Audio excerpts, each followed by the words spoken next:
Hello dear student, my name is Pankaj Kumar.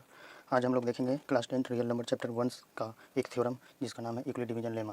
हालांकि इस chapter में 3 थ्योरम हम लोग को पढ़ना है। पहला है यूक्लिड डिवीजन लेमा, दूसरा यूक्लिड डिवीजन एल्गोरिदम, और चलिए हम पहला थ्योरम देखते हैं क्या है, मेरा यूक्लिड डिवीजन लेमा क्या है।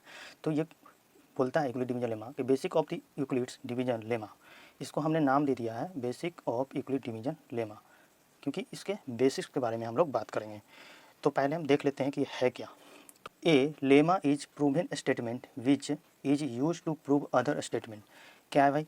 तो यूक्लिड डिवीजन लेमा एक प्रूवन स्टेटमेंट है, यानी कि पहले से किसी ने इस स्टेटमेंट को प्रूव कर दिया है, ठीक है, जिसका यूज हम लोग दूसरे स्टेटमेंट को प्रूव करने में करते हैं।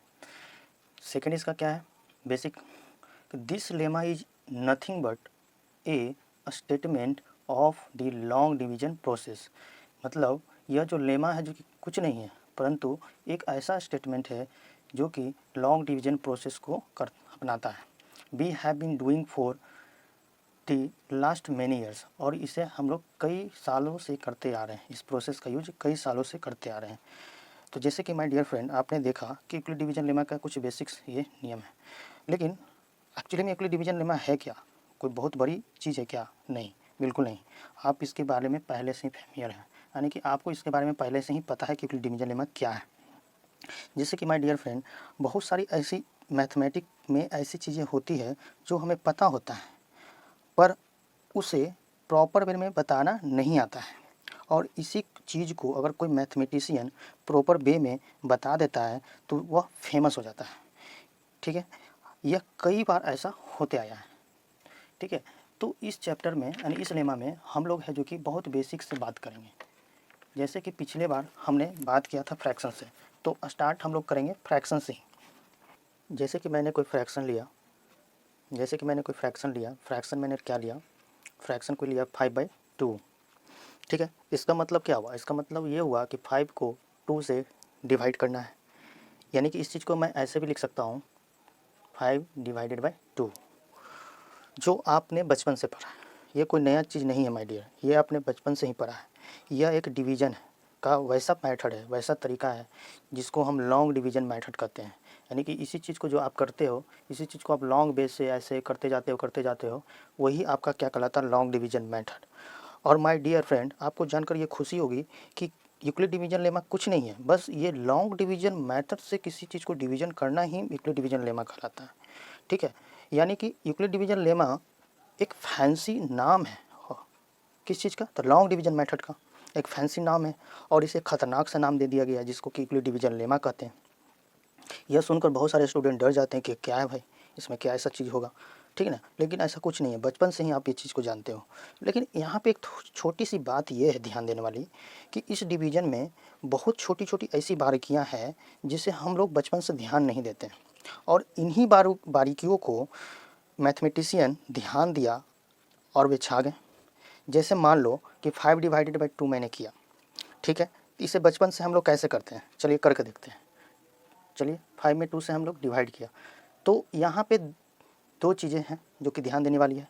आपको बचपन में ये बताया गया होगा कि बाबू आप 2 का टेबल ऐसा पढ़ो, 2 का टेबल आप ऐसा पढ़ो कि 5 आ जाए, तो बहुत अच्छा 5 आ जाए। लेकिन यदि 5 ना आए तो 2 का टेबल आप ऐसा पढ़ो कि इससे कम रहे, इससे कुछ कम रहे लेकिन इससे ज़्यादा ना हो, इससे कुछ कम नंबर आ जाए लेकिन इस नंबर से यानी 5 नंबर से कोई ज़्यादा नंबर ना हो। तो चलिए उसी तरीक़ों को हम लिखते हैं, जैसे 2 1 जा 2, 2 2 जा 4, मैंने 2 टाइम्स में दिया और मेरा 4 आया, यहाँ पे सब्ट्रैक्ट कर दिया तो 1 आ गया। तो यहाँ ध्यान देने वाली बात क्या है कि इसे क्या कहते हैं? इसे हम लोग कहते हैं डिवाइजर, इसे कहते हैं हम लोग डिविडेंड, इसे कहते हैं क्वोशेंट, और इसे कहते हैं रिमेनिंग यानी कि रिमाइंडर। यहाँ 2 चीज़ें ध्यान देने वाली है। पहला यह ध्यान देने वाली बात है कि 5 को जब 2 से डिवाइड कर रहे हैं तो यहाँ पे आप छोटी सी बारीकियों को अगर देखिएगा तो आपको पाइएगा कि ये 5 भी मेरा पॉजिटिव है और 2 भी मेरा पॉजिटिव है। हम निगेटिव नंबर के बारे में भी बात करेंगे, मान के चलिए कि 5 को -2 से डिवाइड करेंगे तो क्या होगा, इसके बारे में बात करेंगे, लेकिन इसके बारे में हम लोग बाद में बात करेंगे, पहले हम ये चीज़ देख लेते हैं, ठीक है। तो आप यहाँ पे ऑब्जर्व करोगे कि कोसेंट कभी भी डिविडेंड से बड़ा नहीं हो सकता है। जैसे मेरा ये देखिए कोसेंट है, ये कभी भी मेरा किससे बड़ा नहीं हो सकता है, डिविडेंड से बड़ा नहीं हो सकता, यानी कि 5 से बड़ा नहीं हो सकता है, ठीक है। और लेकिन बराबर हो सकता है, लेकिन बराबर हो सकता है। जैसे यदि हम 5 को 1 से डिवाइड करते हैं तो 1 5 जा 5 होता और ये कैंसिल आउट हो जाता, ठीक है। इसका मतलब है पहला काउंटर, ये यहाँ से हमें पता चला कि डिविडेंड है जो कि हमेशा बड़ा होगा कोएफिशिएंट से, या मेरा कोएफिशिएंट बराबर हो सकता है डिविडेंड के। इस केस में हम देख रहे हैं कि मेरा जो कोएफिशिएंट है, ये मेरा कोएफिशिएंट है, वो मेरा है जो कि डिविडेंड के बराबर आ चुका है। एक केस ये बन सकता है। दूसरा केस ये बनेगा कि अगर हम ध्यान से देखें तो यहाँ हम देख रहे हैं कि रिमाइंडर 0 आ गया हो, तो हम यहाँ पे मेरा रिमाइंडर 0 आ गया हो तो यह हम कह सकते हैं कि यह पॉसिबल है कि रिमाइनिंग 0 तो हो सकता है और हायर कितना जा सकता है, यानी अपर लिमिट क्या होगा, तो जो रिमाइंडर है वो हमेशा डिवीजर से छोटा होता है, यानी कि ये मेरा डिवीजर है जिससे हम भाग दे रहे हैं उससे छोटा होगा। यहाँ पे भी देखिए मेरा रिमाइंडर क्या है, डिवीजर से छोटा होगा। यानी दूसरा चीज़ हमने देखा कि कभी भी रिमाइंडर जो है मेरा क्या होगा, छोटा होगा डिवीजर से। रिमाइंडर कभी भी मेरा डिवीजर से छोटा होगा, ठीक है। तो इसका मतलब हम कह सकते हैं कि रिमाइंडर डिवीजर से छोटा होगा,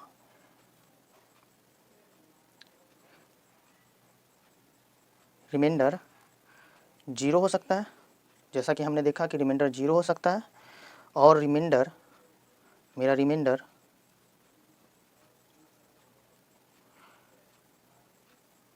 0 के बराबर हो सकता है या 0 से बड़ा हो सकता है, लेकिन कभी भी रिमाइंडर डिवीजर से बड़ा नहीं हो सकता है, यानी कि डिवीजर ही हर केस में बड़ा होगा। तो ये चीज़ें हुई। लेकिन अगर एक और चीज़ यहाँ पे क्या हो जाता कि हमने 5 को 2 से डिवाइड किया, हमने 5 को 2 से डिवाइड किया तो 2 2 जा 4 आया और 1 आया था रिमाइंडर।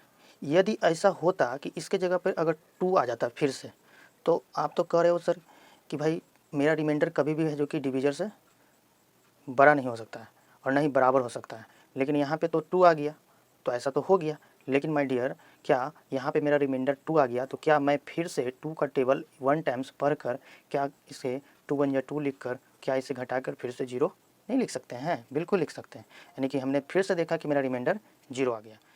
अब हम लोग मिक्स फ्रैक्शन के बारे में बात करेंगे, यानी कि 2 को 5 से डिवाइड किया था तो 2 2 जब 4 आया था और 1 रिमाइंडर आया था, ठीक है। अब इसी को अगर हम कहें कि मिक्स फ्रैक्शन में लिखना हो तो कैसे लिखेंगे? मिक्स्ड फ्रैक्शन में लिखेंगे तो कैसे लिखेंगे? इसे लिखेंगे 2 अपॉन 1/2। ये मेरा हो गया मिक्स फ्रैक्शन। तो आपने बचपन में किया होगा, इस तरह का फ्रैक्शन को आपने सिंपल फ्रैक्शन में तोड़ा होगा तो आपका फिर से 5/2 आ जाता होगा। तो कैसे आता होगा? तो आप पहले क्या करते हो, 2 इंटू 2 करते हो, तो 2 2 जब 4 हो जाता है और जो मेरा आता है उसमें हम प्लस न्यूमरेटर कर देते हैं, यानी कि 2 2 जा 4 प्लस 1 करते हैं जो कि 5 के बराबर आता है। तो क्या माय डियर फ्रेंड, इसे मैंने क्या क्या कहा था? इसे मैंने बोला था डिविडेंड। ये 2 मेरा हो गया कोएफिशिएंट इंटू डिवाइजर प्लस 1 जो मेरा है हो गया रिमाइंडर। बस जो बचपन से पढ़ा इसी का स्टैंडर्ड तरीके को यूक्लिड डिवीजन लेमा कहते हैं। ये मेरा हो गया यूक्लिड डिवीजन लेमा।